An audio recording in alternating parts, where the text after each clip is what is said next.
wise words of Shakespeare, if music be the food of love, play on, give me excess of it, that surfeiting the appetite may sicken and so die. Welcome back to this podcast on music history. Today we're going to discuss the Baroque period, and I have to say, this might just be my favorite of all. It's in this period that chamber music is invented, and as a violinist myself, I have to appreciate the music that this era brings. So, without further ado, let's dive in. We'll start with the cold hard facts. From 1600 to 1750 is what we'd call the Baroque era. And finally, we have an era known for the music more than anything else. Historically speaking, a lot happened during this time. The 30 Years' War comes to mind immediately. The architecture, particularly French and Italian, is spectacular and a must-see for anyone traveling to Europe.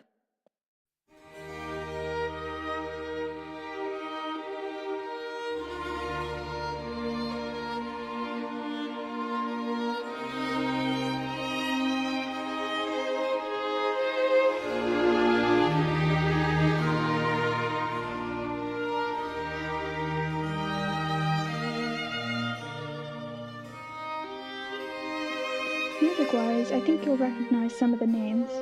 Composers during the Baroque era include George Frederick Handel, J.S. Bach, Arcangelo Corelli, and much, much more. As a violinist, I could tell you story after story when it comes to all of these composers. I have to admit, I'm a bit of a geek. I think my favorite has a rather unfortunate ending. Jean-Baptiste Lully apparently died when he stabbed himself in the foot with a conducting staff, which conductors used to use to tap out the beat of music on the ground. According to what I read, Lully refused to have the foot amputated even though that was necessary because he was a dancer and didn't want to cut off his dancing feet.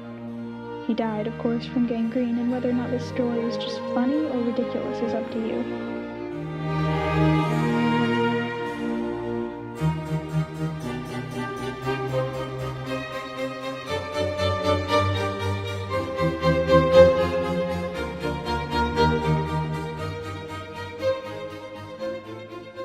Another more light-hearted tale comes out of a musical catfight between composers Handel and Corelli.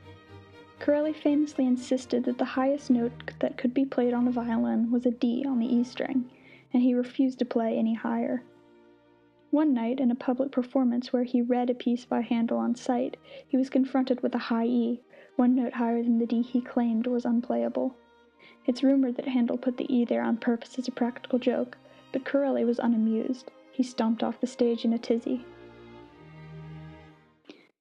Enough storytelling.